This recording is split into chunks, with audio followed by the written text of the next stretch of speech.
Cambodia is a land shaped by religion. From its ancient stone temples, towering wats, and saffron-robed monks, Buddhism shapes the worldview of every Cambodian. In Buddhism, there is no personal creator God. This rejection of a personal God has many terrifying consequences, not least of which is the effect on the view of sin. Sin is exceedingly sinful because it is ultimately a sin against a holy God. To the Cambodian, sin is not the acts you do as much as it is the bad karma visited upon you in the form of bad luck, poor health, or poverty. Though Buddhism affects the worldview and major life events of Cambodians, animism is what is practiced in everyday life. Animism is belief that spirits animate or control the physical world. Spirit houses for angels are outside of nearly every house.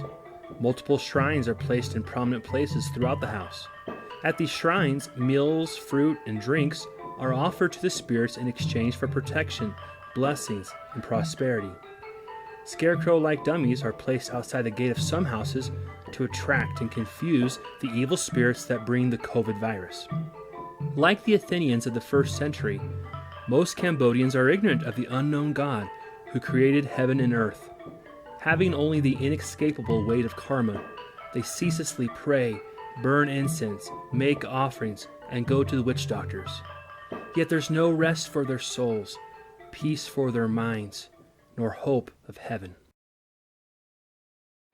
Upon arriving on the field in August of 2018, Naomi and I quickly enrolled in language school and began to study the language called Khmer. Though I had learned much of the language from my time here as a missionary kid, there was still much to learn. As we studied the language, we were blessed to be part of New Hope Baptist Church with veteran missionaries Rodney and Becky Ruppel. During this first year, we made many friends, taught children's classes, and used our newfound language skills to teach and preach. We also went out door to door sharing the gospel and participated in salvation Bible studies with national leaders on a weekly basis. God used this first year to fast-track our language learning, as well as teach us much about the culture and how to minister to the Cambodian people.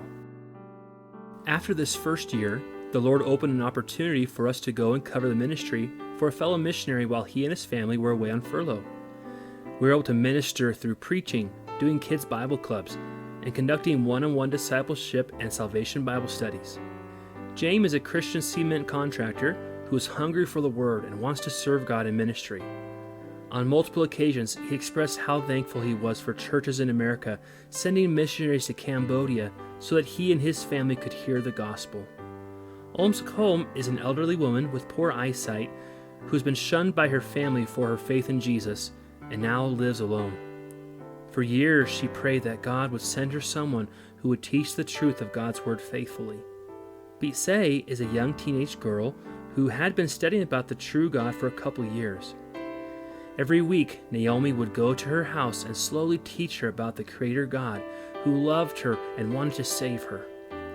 After nearly 20 weeks, Bitse called on Jesus to save her from her sin. Ministering in this capacity was thrilling for both of us. Throughout our time in Cambodia, we have been praying about where God would have us minister long-term and begin to plant a New Testament Baptist church.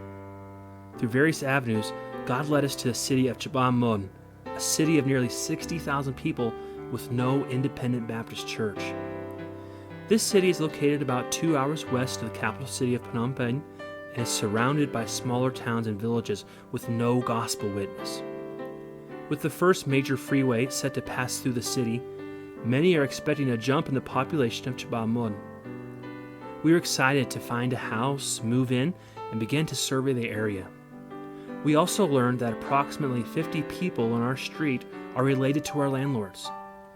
We have begun building relationships and using these connections to share the gospel. Upon returning to the field, our goals are to start a kids' Bible club with the many kids who already visit our house, find creative ways to minister in our local prison, and begin door-to-door evangelism and salvation Bible studies as we seek to see the first independent fundamental Baptist church planted in this city. Thank you for laboring in prayer and sacrificially investing in our ministry as we seek to serve Cambodia by sharing Christ.